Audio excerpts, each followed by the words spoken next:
as you know, we went on this weekend at Letton Hall, and a lot came out of that weekend, and what spoke to us was the weekend was all about arising and doing what God says, and being brave and stepping off the shore into the waves, and He certainly does that. I've been back a week now, it seems longer than that, but I've been tired all week.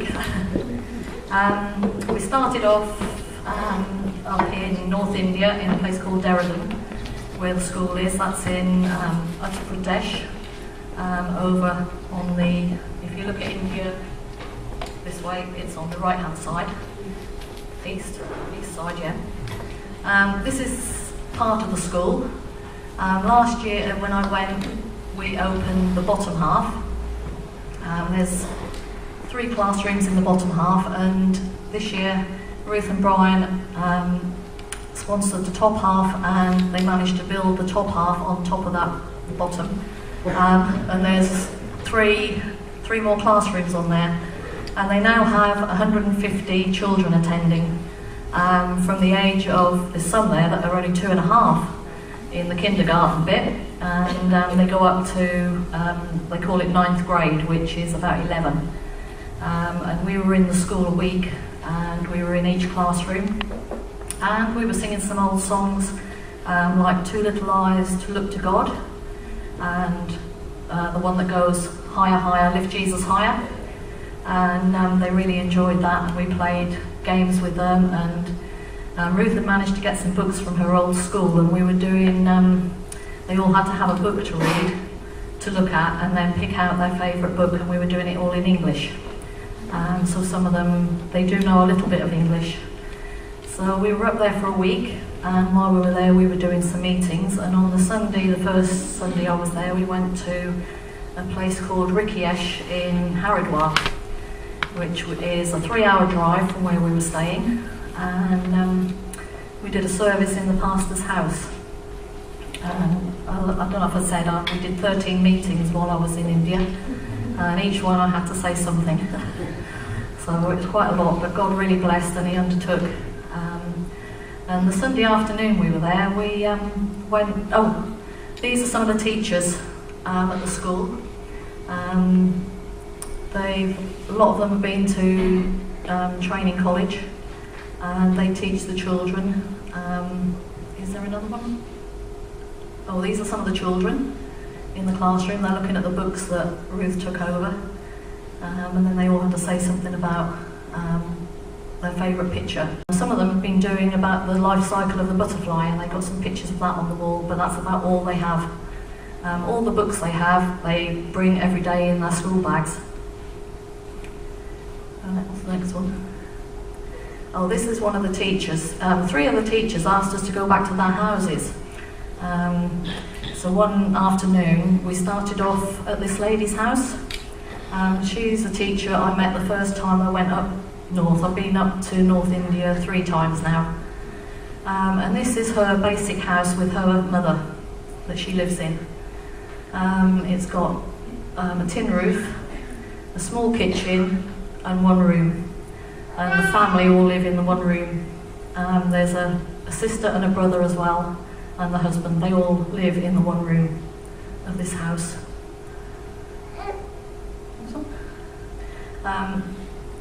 After we'd been up north, when we were up north, we went to the Ganges. On the Sunday afternoon, we went for a trip to the Ganges, and I actually stood on the side of the river Ganges and walked right across the, there's a big iron bridge that goes across, and we walked across the bridge to the other side and stood right on the steps of the Ganges. It's a sacred river, and they have a lot of ceremonies there where they throw a lot of idols into the river. And we actually ate fish on the Sunday from the Ganges, with full of bones though. When we went down south, the first Saturday we were down there, we had a Sunday school rally with all the Faith in Action churches. There's quite a few. John and David, who run the orphanages, run Faith in Action ministries. There are a lot of churches attached to Faith in Action ministries. And on the Saturday we had a Sunday school rally with 700 children from the churches, and we did a parade round the village we were holding the rally in. So they all march, they all wear white on Sunday. The women all wear white on a Sunday to go to church. And it was wonderful. It was a good witness around the village. There were people coming out of the houses and watching, and all the churches, they had a banner. So it says raise up a standard. They were raising up that banner for the churches in India. And then we had a meeting in a big hall, and there were two people with puppets came. They do a children's ministry in India, and they came with some big puppets, and they did a show. And then I've got a booklet that they gave to all the children. It goes from Adam right through to the resurrection, and it's a lovely little book, and all the children had one of these booklets given to them after the rally. So I'll let you have a look if anyone wants to have a look at it. While we were there, we took the children out shopping. This is one of the big stores. When you go into this shop, nothing's too much trouble for the shopkeepers. They have so many people behind the counters, they pull everything out. They don't just get one thing out for you to look at, they get everything out to look at. And these are some of the girls at the orphanage. The little girl on the right is Ravina. So we went to the shop and they all chose an outfit. And then, I've lost my place, what's the next? Oh, we went to, I was saying we went to Baywatch, which is a water park, a theme park. It was more run down this year than it has been the other years. This was the teacups we went in. They thought they were quite fast, but they weren't. They went quite slow. And the bumper cars were even worse. I've got a picture of Ruth and me trying to squeeze in one bumper car. I didn't put that on. So after they'd had some rides, they all went in swimming, and you have to go in fully clothed when you're in India, in the swimming pool, and women are on one side of the swimming pool and the men are on the other side, and the boys. So we took them there, and I paid for them to go in there. And I think, is there a picture of, this is the girls at the water park from the orphanage.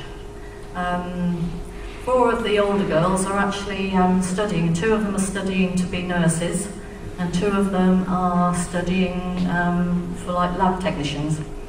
So they live where they're studying at the moment and then come back to the orphanage in the holidays. So that's the girls. These are some of the boys from the orphanage. There's 11 girls and then 4 that are studying at the girls' orphanage, and there's 21 boys at the boys' orphanage. And they all came. Some of the men there are the pastors of the churches. I think we took 57 with the pastors of the churches and the children. There were 57 of us. Went in 1 car and 2 minibuses. So you can work that one out. They were squeezed in and sort of coming out the windows as well. So we went there, and then after we'd been to the water park, we went down to the very, very tip of India, and they had some money to spend, which was just over £1 to spend on stalls where they have different things like bracelets and other little toys and things that they can buy, and they think it's wonderful. And it was lovely standing on the shores right at the very tip of India. When we were down South India, in one of the churches, we did 2 dedications, baby dedications. And this is the pastor of a church. There's a piece of land which is like a paddy field, which they've managed to, John and David have managed to buy to put a church on. And this little church is on the paddy field. And the woman and the man standing there were the pastor and his wife and their 3 children, and this little baby was dedicated while we were there. And then for the afternoon we went back to his house and spent the afternoon in their house, and it was wonderful, just you know, being part of the churches there, they're so passionate about praising God and worshipping. I mean, some of the services go on for about 3 hours, and they can sing a song for about 25 minutes, just one song. So we were down at the boys' orphanage for part of the week, and up at the girls' orphanage for part of the week. And down at the boys' orphanage, they have an elderly ladies' home. And these are 5 of the elderly ladies that live there. They all live in one room, but they're really happy.